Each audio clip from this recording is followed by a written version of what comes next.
What is up, Marvel Universe fanatics? It is Ash Rock back with another review. This is going to be on the Marvel Infinite series, Ares.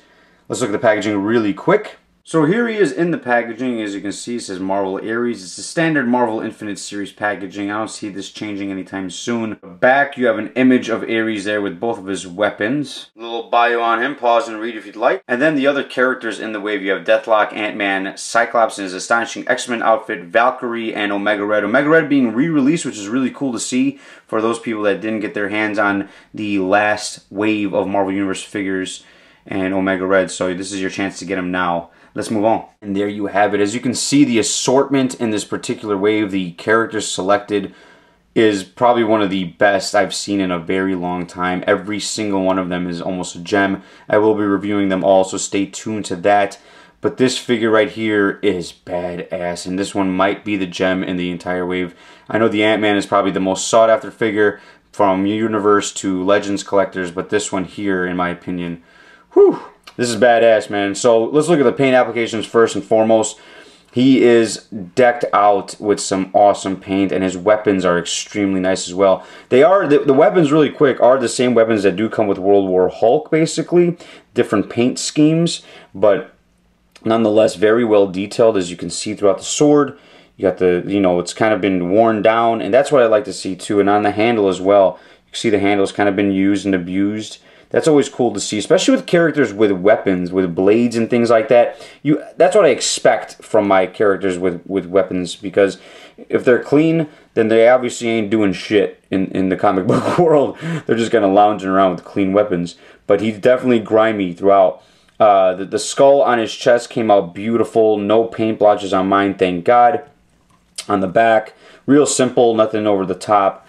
Up top here, you can see even the fine detail with the little buttons up top here, the little crevices there. I think that's really cool. They're nice and silver. And then the boots, really nice wash on that silver, man. So it has that rust look to it. So it's not, it's like, he ain't a pretty boy in, you know, in armor. You know, he's obviously the god of war, and it definitely looks like it here, man. That's so cool. And then the belt buckle, man. I mean, even, you know, just the fine detail on this figure. This is a, oh, this paint application is so dope. Let's zoom in on that head real quick. So the head sculpt is great. It really is. You got this very nice gold.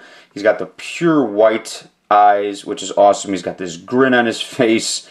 And then the little mohawk on top of the helmet is really neat too, and it comes out the back there. Real simple gray, nothing, no shading or anything like that. But you know what? Again, sometimes with certain things, simplicity makes it, and I think that's definitely true here, man. This is awesome. So for paint applications, I'm actually going to give them a 9 out of 10. I think they did a phenomenal job. I think the arms are the only thing that, you know, the skin color could have been a little more tanned or a little more detailed. Maybe some wash in there. It's a little too simplistic for me, but it's still not that bad. But a 9 out of 10 is just that's a great score nonetheless.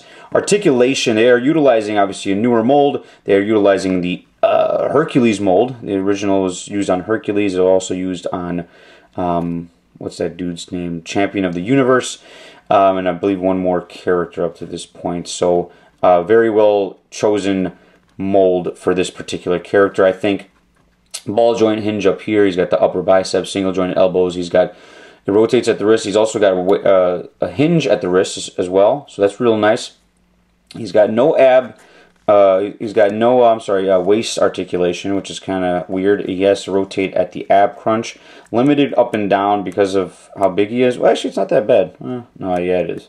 So limited up and down. He's got a ball joint hinge on the head. Okay, it looks down really, really well. Up, not so much, just because of the mohawk and the hairpiece there. But looks down really, really well. That's kind of cool right there. And then you have a hinge on the leg. Upper thigh, double jointed knees. Does not rotate at the calf because of this piece here. It's a little different. He's got an ankle rocker on him as well, so that's really cool. It is limited in terms of how you twist it up and, you know, around, because when you do because of this armor here, it can be a little tricky. But nonetheless, a great job with articulation, I think. My only gripe, and I think some of you guys are going to be asking this, is the helmet removable? No, it is not. Okay, so this is all one mold. That's my only gripe. I wish it was removable. That'd be definitely cool to have him in some cool poses holding his helmet and be able to see the head sculpt and everything underneath. But a minor gripe, well, I say it's a little bit more than minor. I think that would have been really, really nice to see. But sometimes with 3 3/4 inch figures, they have a difficult time, doing those things because of the choking hazard with kids and stuff like that. So maybe that's why they didn't do it. I don't know. But nonetheless, Articulation, 9 out of 10. A great, great job. Final score, 9 out of 10. This is a awesome figure and possibly the gem of the wave. Wait till I review the rest of them to make that determination. I got mine from BBTS. It went up for pre-order a couple months back for $59.99.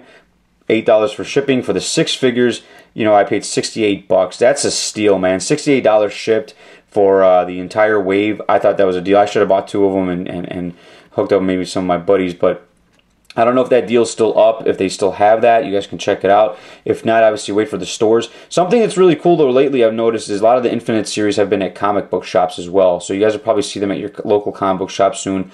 I recommend this figure if you have your Dark Avengers or if you're just a big fan of this character. I think this is a great figure and well-deserved of all the 3 3/4 inch collectors. And the patience paid off, man. I know a lot of people, my buddy Configure, has been waiting for this figure for a long time as well. So I highly recommend it. Go get yours. Thank you guys so much for watching as always. Remember to laugh every day. I'll talk to you guys next time. Deuces.